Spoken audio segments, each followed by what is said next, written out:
that when people were applauded, they applauded back. We didn't do that much of that in this country, and I thought it was something that we should be doing a lot more of. What good acoustics you have here. My congratulations to all of the musicians. And is Mr. Houck here? The composer, young composer, is he here?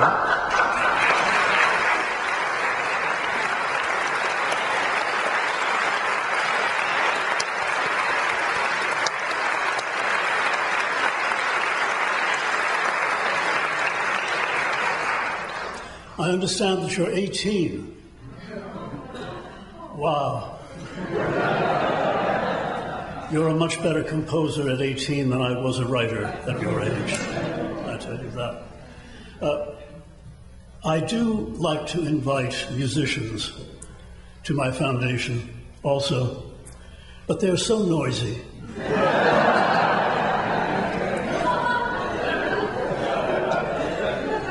I do invite composers, but we have a silent piano for them.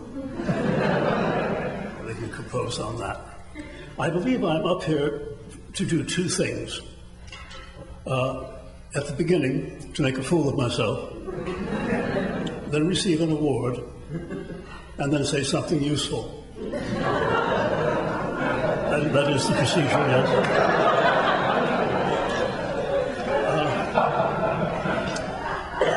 I was adopted when I was 2 weeks old. I was abandoned by my natural parents. They must have known something about me. And while my adoptive family and I did not get along, they did give me something absolutely extraordinary. They gave me as fine an education as any kid could possibly have at private schools, of course. First I went to Lawrenceville. I got thrown out of there after 2.5 years. I didn't do anything terrible. I didn't burn the chapel down. It was just that I had a kind of Gandhian resistance to education. I would not go to classes. They didn't like that, and so they asked me to leave. My adoptive parents decided that perhaps I needed a bit of discipline, and so they sent me to the Valley Forge Military Academy. It is my memory, I must be careful about what I say about that joint. It is my memory that they taught only 2 courses at the Valley Forge Military Academy, sadism and masochism.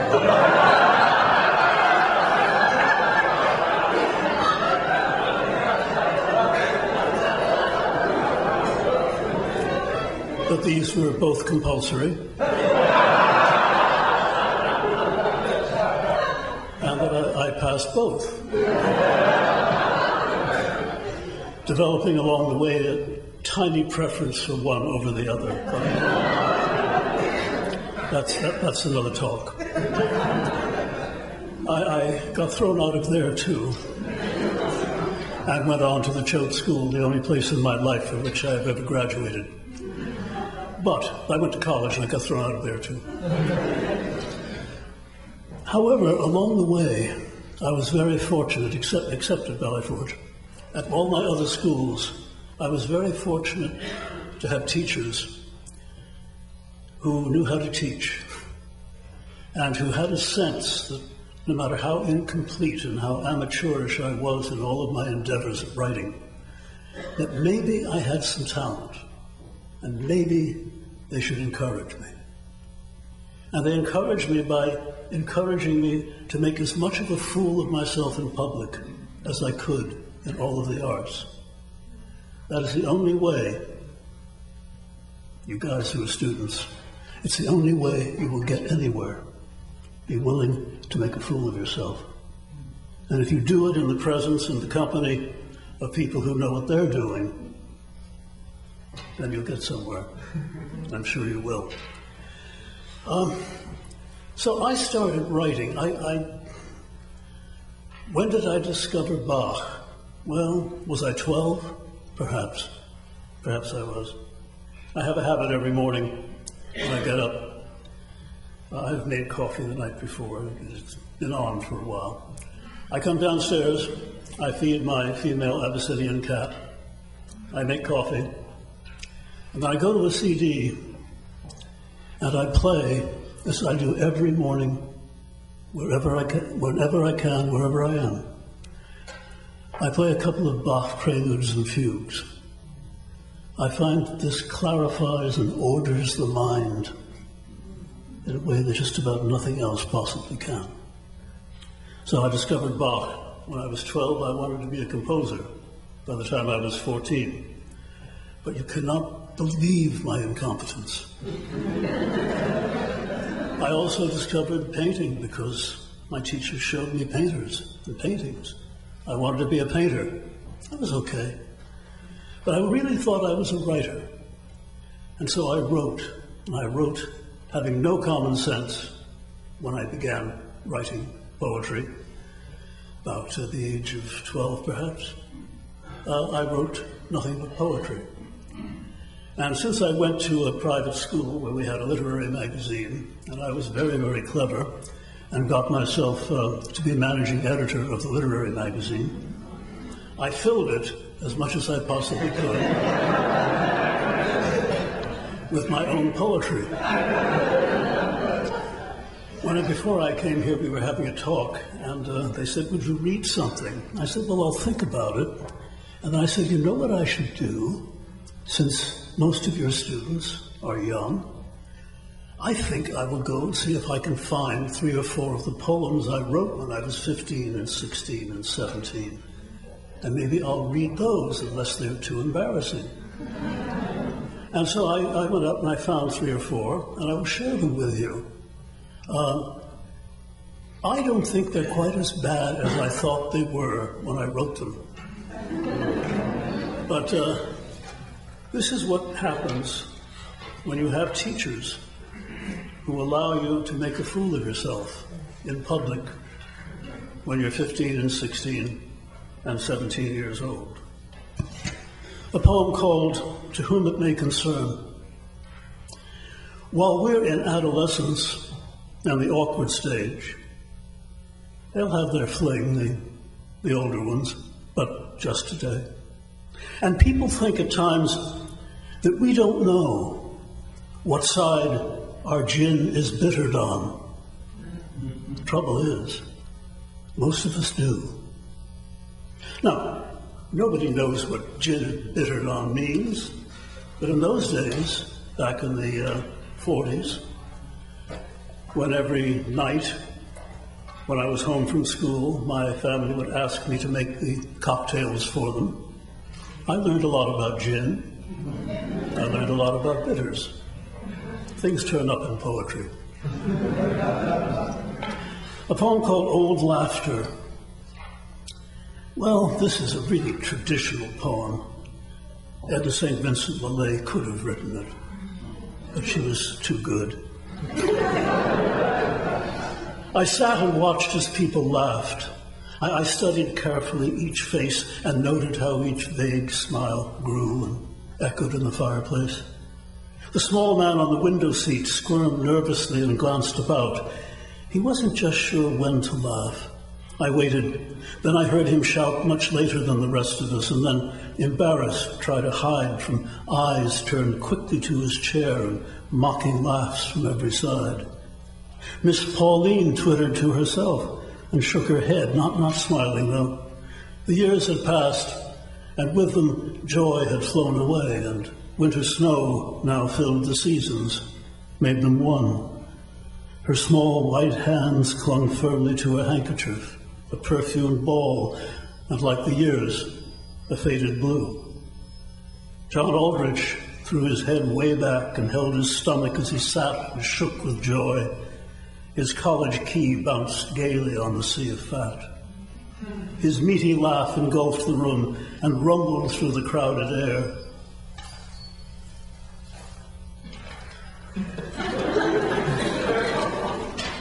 There it is. as if to push aside each joy that had accumulated there. I rose and stoked the fireplace and swept the ashes with a broom too dainty for plebeian work. The laughter faded from the room. Another one that could have been written, well, these were all written 60 years ago or more. They could have been written 70 years ago, perhaps. Interlude. He handed her a daiquiri, then stirred the shaker for himself. Why did I know about so much about liquor? He handed her a daiquiri, then stirred the shaker for himself. The moistened shaker glistened. She was gazing fondly at the shelf whereon the china figurines were standing in grotesque parade. 2 elephants, a collie dog, and 3 blue Chinese horses made 1,000 years ago. These 6 small relics of that golden day when they had visited the world. Damp London, Old Canton, Bombay, were all that stood the test of years. They both had since remarried, each content to view the past without regret for something out of reach. They laughed about the silly things they did in love. The afternoon was spent recalling memories. The parting hour came, and soon she left. They shook hands tenderly, and she was gone. He put away all witness of the tete-a-tete, and with it, every yesterday.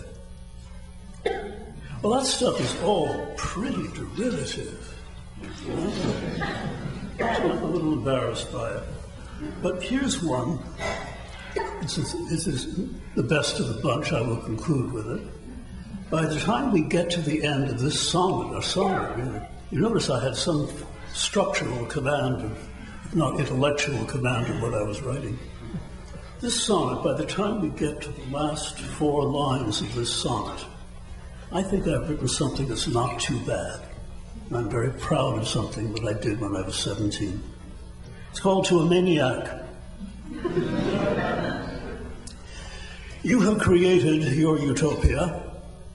While Rousseau's paradise is fantasy, your own is real, secure. What mania can this be called? What incongruity exists as you expound the principle on which your dream existence rests? For you, the earth, its purpose inconceivable is cast aside, and in its place, a happy world, a planet understood by you alone becomes a fact. Who could dispute your right to dream? Unhampered by the calls of narrow earthly life. Now here it gets good. Finally, unhampered by the calls of narrow earthly life, you wing a pathless route through joy.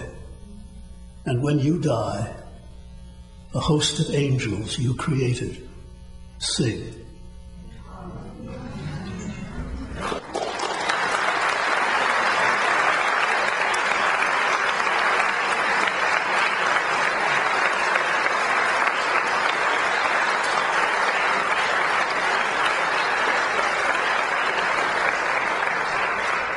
Well, having experienced those, you are probably as happy as I am that I gave up poetry and became a playwright.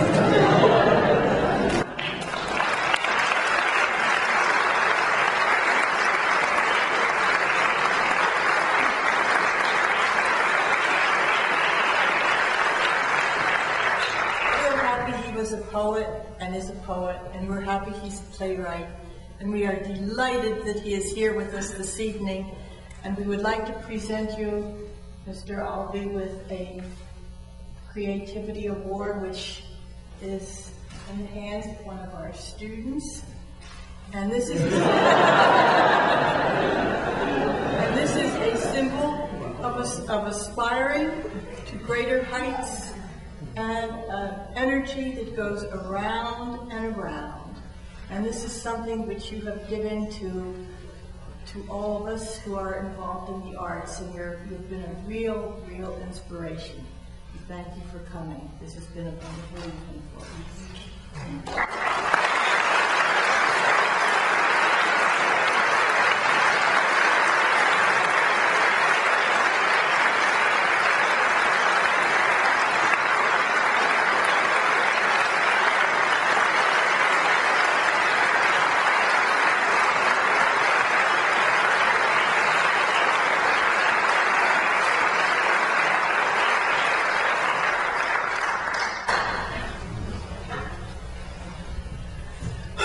I think it is so strange to be given an award for doing something that you so like to do, and do, because it is your life.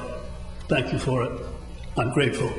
And I'm especially happy that I'm being given this by an organization that concentrates on doing something very important, allowing young people, young creative people, to make fools of themselves in public. It is so important to give them the opportunity to practice their art and their craft and develop their talents. There are two things that we do not teach very much anymore in our public schools in the United States.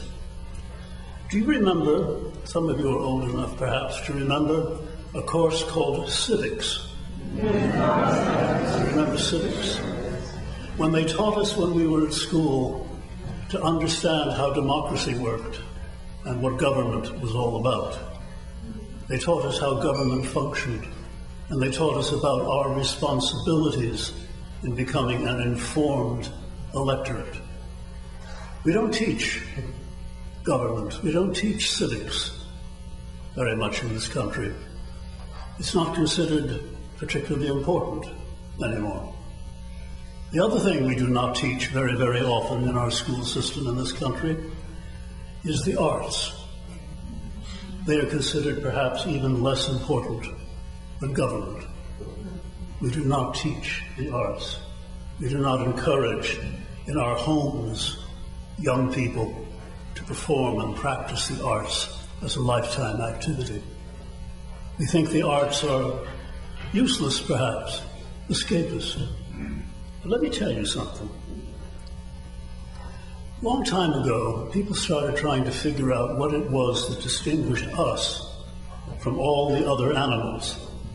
Now, if there are any creationists here, you'll be very unhappy about that sentence, but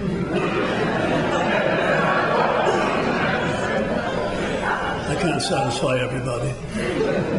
And so people started trying to figure out what it was that separated us, distinguished us from all the other animals. And some people thought it was that we were the only animal that used tools. Well, we found out fairly quickly that other animals use tools just as efficiently as we do. We are, however, the only animal that uses tools to kill its own kind. That is our distinction. It was thought for a while that perhaps we were the only animal that could construct and maintain a complex society.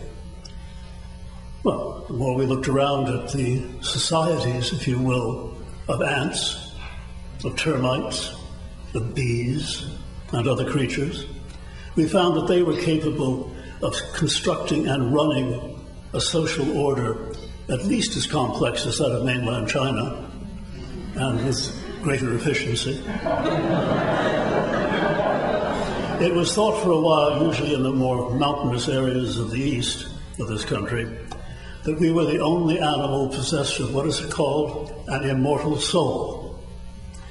Whenever I hear this, I'm reminded of what I hope is not an apocryphal story told about a late 19th century French Catholic novelist who on his deathbed is reputed to have said, "If I may not be with my dog in heaven, I will not go."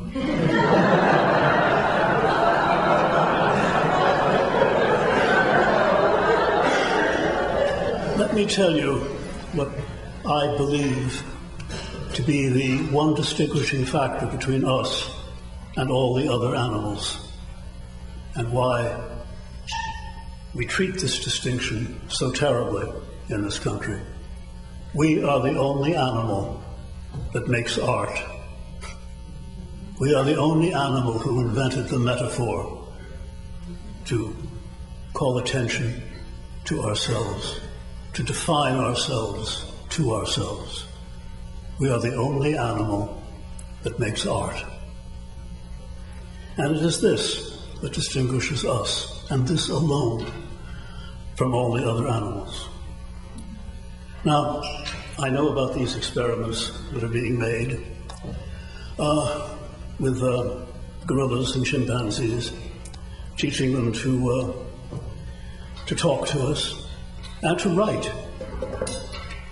And it is conceivable, I suppose, that if one of these chimpanzees or gorillas or bonobos eventually types long enough, he or she will write a play.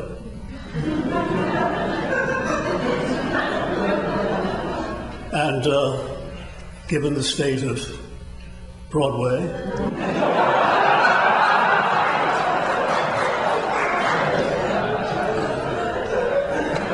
it will be produced immediately. And given the taste of so many of our critics, it will run for 4 years. But until that happens, I hold that we are the only animal that makes art. And I am convinced, again, I apologize to the creationists, I hold that this is a part of the evolutionary process, that we make art.